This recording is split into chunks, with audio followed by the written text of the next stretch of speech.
오늘은 마지막 시간입니다. 두려움 너머의 지혜 세 번째 시간이면서 마지막 시간인데요. 지난 두 번에 걸쳐서 우리가 세상을 두려움을 이기는 그 내용이 어떤 것인지 우리가 함께 살펴봤습니다. 첫 번째 시간에는 광부, 캄캄한 갱도 안에 있는 은을 구하는 광부처럼 치열하게 부르짖고 또 하나님의 지혜를 구해야 한다라고 함께 은혜를 나눴고, 두 번째 시간에는 깊은 갱도 끝에서 마침내 하나님을 대면하게 된다라는 거죠. 하늘에서 지도 종이 조각이 떨어지는 것이 아니고 하나님을 대면하게 된다. 그렇게 될 때 공포, 더 fear라는 거죠. 공포가 경외감으로 바뀌는 것, 나야가라 폭포, 그런 거죠. 전혀 그 장엄함 앞에서 우리를 찌르는 어떤 두려움으로 다가오는 게 아니고 똑같은 공포인데 그게 경외로 바뀐다라는 것. 그리고 하나님께서 불화살 속에서도 나의 완벽한 방패가 되어 주신다. 여기까지 우리가 생각을 했습니다. 자, 그러면 이제 우리가 현실적인 질문 하나 던져보기를 원합니다. 하나님께서 나의 방패 되심을 진정으로 믿게 된 사람들, 세상 한복판에서 어떻게 또 다르게 살아가야 되는가라는 내용입니다. 9절부터 11절까지 우리가 얻은 그 지혜가 어떻게 우리 내면의 체질을 완전히 바꾸어 놓고 세상의 유혹으로부터 나를 지켜내는 강력한 무기가 되는지를 이제 우리가 오늘 보게 되는데요. 솔로몬은 9절에서 지혜를 얻은 자의 구체적인 삶의 열매가 뭔지 먼저 제시해 줍니다. 9절 말씀 보시면 그 열매에 대해 이렇게 기록되어 있습니다. 그런즉 내가 공의와 정의와 정직 곧 모든 선한 길을 깨달을 것이라. 여기 시작이 이제 그런즉인데요. 앞서 5절에서 하나님을 진실되게 만났다면 그 결과로서 필연적으로 이러이러한 열매들이 우리 삶에 나타나게 됩니다 라는 이야기가 되는 거예요. 그게 뭐냐면 신비한 방언 또 환상, 이게 아닙니다. 바로 공의, 정의, 정직이라는 삶의 태도입니다. 참된 지혜는요, 뜬구름을 잡는 신비주의가 아닙니다. 지혜는 내 손과 발을 통해서 공의, 정의, 정직이라는 열매로 맺혀지게 된다. 꼭 기억하시기를 바랍니다. 그런데 여러분, 우리가 이제 이 세상을 살아가면서 공의롭고 정직하게 산다라는 게 이제 쉽지 않아요. 선택의 순간마다 그래서 우리가 갈등을 하게 돼요. 이 상황에서는 어떻게 하는 것이 맞는 걸까? 좀 힘들다. 한번 내가 눈 감아 줄까? 눈 감을까? 이런 것들이죠. 그래서 세상이 우리에게 계속 뭐라고 얘기를 하냐면 적당히 타협해라. 아니면 눈 감고 그냥 한번 속아줘. 이런 거죠. 이거를 세상을 뭐라고 부르냐면 융통성이다라고 불러요. 그래서 우리를 계속 이렇게 이제 쉽지 않게 이렇게 살아남는 방법에 대해서 우리들에게 목소리를 높이게 됩니다. 그리고 또 쉽게 신앙생활하는 방법이 있어요. 우리가 만약 율법적인 신앙생활을 한다 했을 때 신앙생활이 쉬워져요. 율법적인 신앙생활을 하고 있다고 한다면 우리는 선택의 순간마다 하나님을 더욱더 대면하기가 싫어요. 하나님의 마음을 묻는 게 굉장히 힘들어요. 그게 더 어렵거든요. 그러니까 율법적인 신앙생활을 하는 사람들은요, 선택적인 순간이 딱 주어지게 되면 하나님의 마음을 묻는 대신에 주머니에서 규칙책을 하나 꺼내드려요.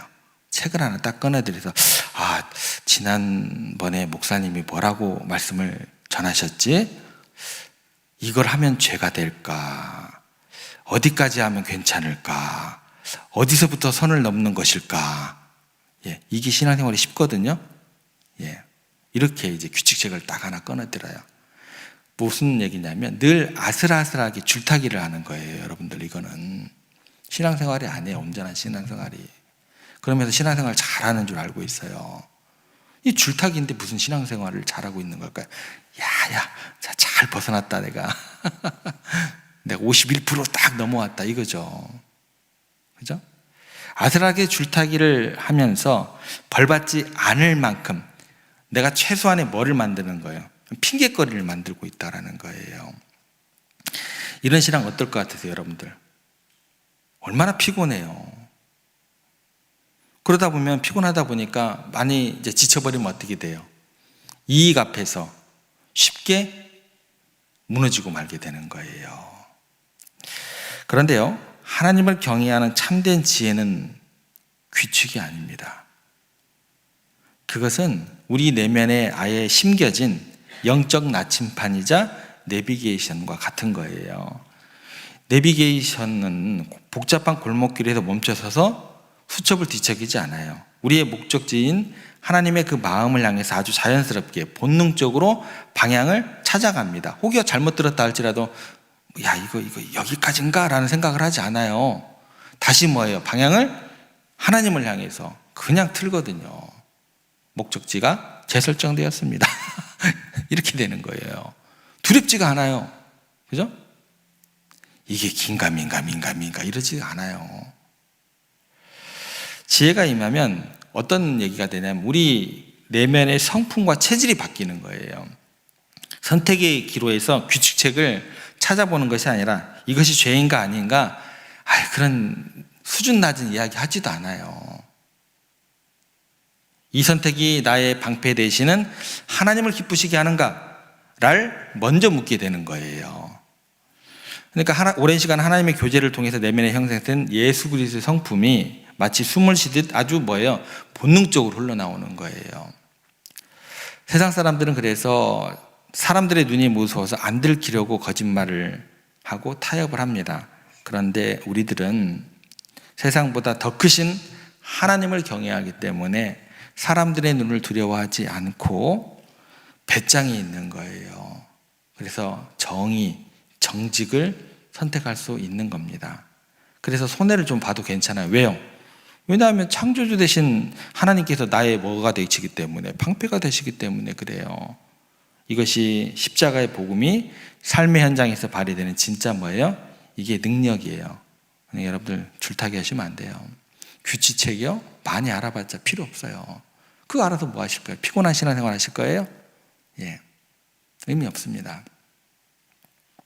그렇다면 우리가 어떻게 이 손해보는 정직의 길을 끝까지 포기하지 않고 걸어갈 수 있을까? 그게 이제 10절에 나옵니다. 이게 우리 기독교 신앙의 근본 원리입니다. 10절 말씀이 이렇게 기록되어 있습니다. 곧 지혜가 내 마음에 들어가며 지식이 내 영혼을 즐겁게 할 것이요. 이 구절의 핵심이 뭐냐면 마음입니다. 안다라는 것은 뭐예요? 어디에 머물러 있는 거예요? 머리에 머물러 있는 거예요. 들어서 머리에 알고 머리에 머물러 있는 거예요. 그러니까 머리에 머물러 있던 지혜가 마침내 어디까지 내려와야 된다는 거예요? 마음까지 내려왔다라는 거예요. 그러니까 사람의 몸에서 가장 먼 거리가 어딘 줄 아세요? 바로 머리에서 이 마음, 가슴까지의 거리가 가장 멀어요. 머리로 아는 것은 가슴까지 내려가기가 참 어렵습니다. 여러분들 수십 년 성경을 읽으셨잖아요. 수천 번 설교를 들으셨잖아요. 그것이 내 삶을 바꾸는 인격적인 고백이 되지 못할 때가 많습니다. 이게 여기서부터 여기까지가 굉장히 멀어요, 여러분들. 지식이 머리에만 머물러 있으면 그거는 뭐가 되냐면 살아있는 말씀이 아닌 거예요, 여러분들. 하나님의 말씀은 살아있고 운동력이 있는 거예요. 여기에 머물러 있으면 이거는요, 살아있지도 않고 운동력도 없는 거예요. 지식이에요. 차가운 이론에 불과한 거예요. 나를 짓누르는 뭐예요? 무거운 종교적 의무일 뿐이에요. 수천 번 들어보세요. 머리에 머물러 있으면. 여러분들은 종교적 의무를 계속해서 쌓아가는 거예요. 심각해집니다, 그러면. 그런데 그 단단한 벽을 깨고 하나님의 지혜가 마침내 내 마음에 들어와 박히는 순간이 있다라는 거예요. 그 지식이 마음에 들어오자 차가웠던 내면이 흔들리고 우리의 영혼이 뒤에 보면 뭐라고 나와요? 즐거워졌다라는 선언으로 이어지게 된다라는. 여러분 신앙생활 한번 돌아보시기 바랍니다. 지금 여러분이 주님을 위해 봉사하고 헌신하고 예배드리는 그 모든 동력이 의무감인지 아니면 즐거움인지 돌아보시면 돼요. 꼭 돌아보셔야 돼요. 우리는 종종 두려움에 기반한 종교적 의무감으로 신앙생활을 할 때가 굉장히 많아요. 제가 이것 좀 빼려고 청년들하고 한 10년 씨름을 했는데요. 이게 잘 안 돼요. 구역장들 불러놓고 교육을 한 5년 했는데요. 잘 안 돼요. 박혀온 어떤 습관이 있어요. 안 돼요. 이게 쉽지가 않아요.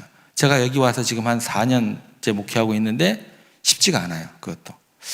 제가 은퇴가 15년 남았으니까 열심히 한번 해보겠습니다.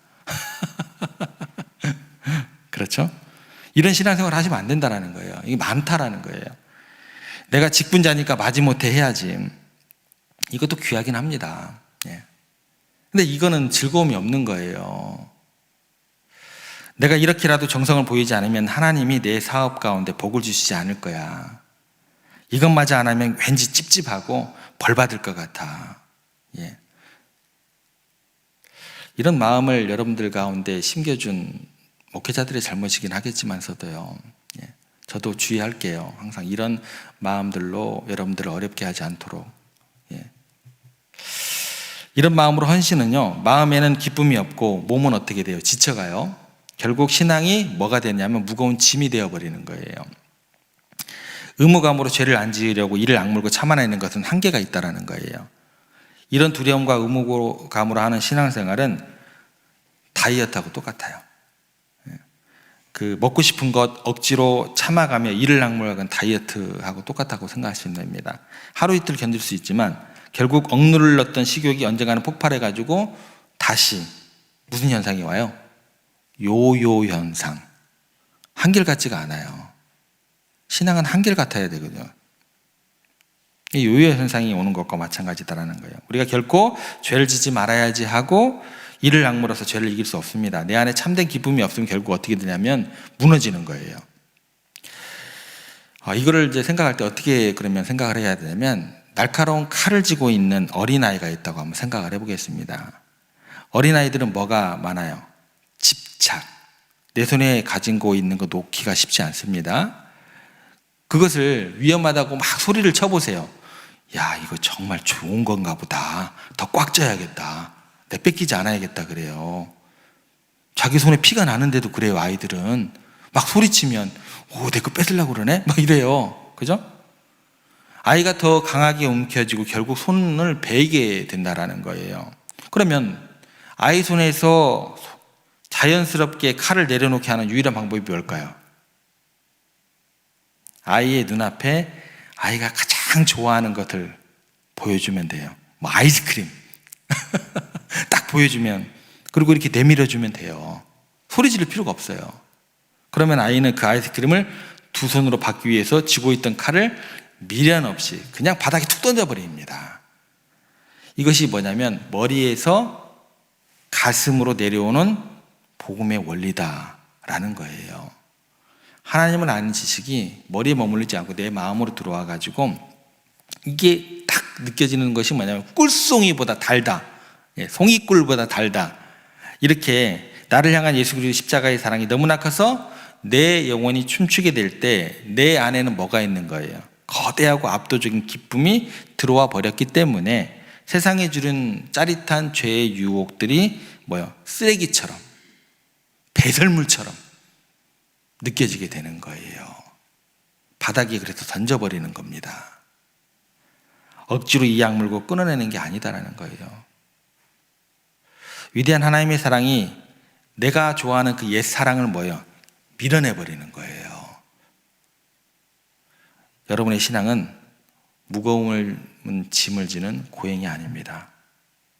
하나님을 즐거워하는 영혼의 가장 거룩하고 깊은 잔치가 되어야 된다라는 겁니다. 이렇게 내 영혼의 복음으로 즐거워지면 그 내면 안의 기쁨이 세상의 악으로부터 우리를 지키는 아주 실제적인 성벽이 된다라는 거예요. 그래서 마지막 11절 보시기 바랍니다. 어떻게 작동하는지 볼게요.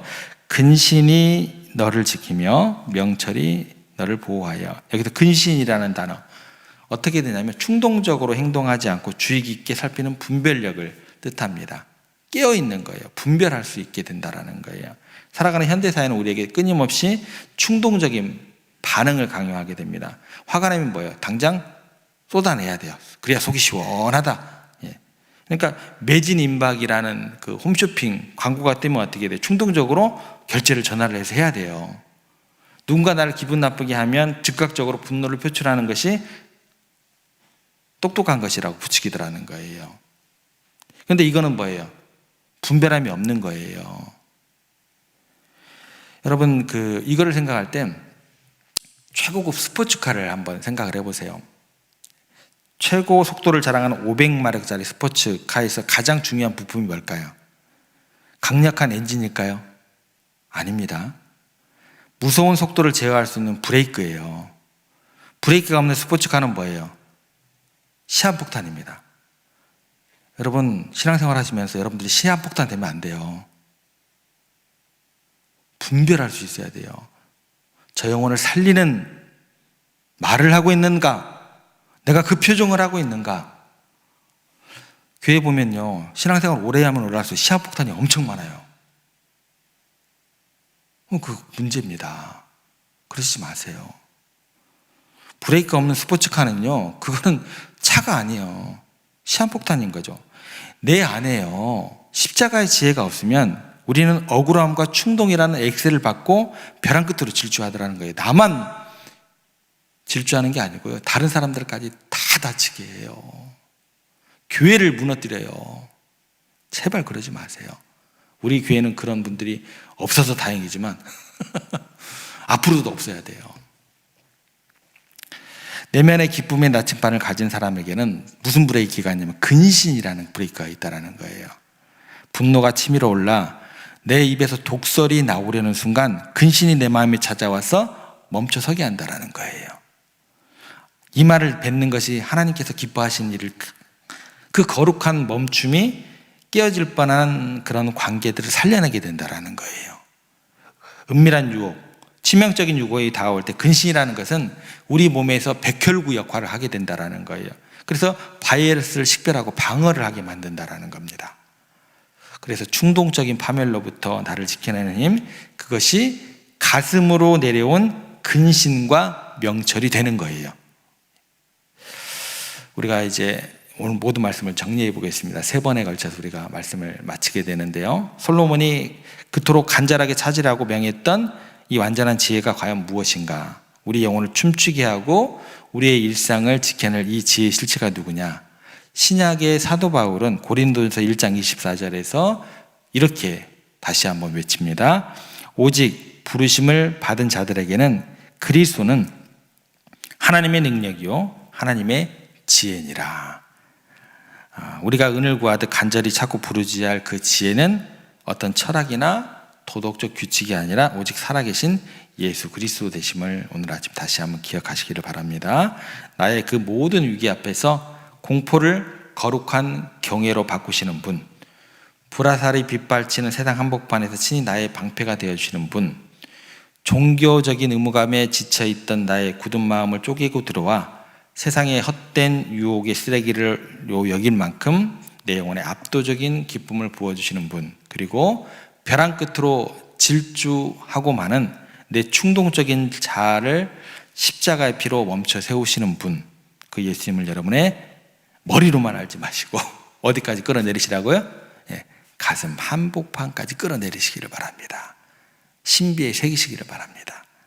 오늘 다시 여러분의 치열한 삶의 현장으로 나아가실 때 규칙책 뒤적이지 마시고 사람 눈치 더더욱 보지 마시기를 바라면서 내 안에 살아 숨쉬는 나침판 하나님의 지혜 대신 예수님을 의지하시기를 부탁을 드립니다. 그 예수님의 송이꿀보다 단 그 사랑 안에서 세상에 주는 즐거움 당당하게 거절하시고 공의와 정직의 길을 담대하고 여유롭게 걸어가시는 여러분들과 세중의 모든 권속들 되시기를 주님의 이름으로 축복합니다.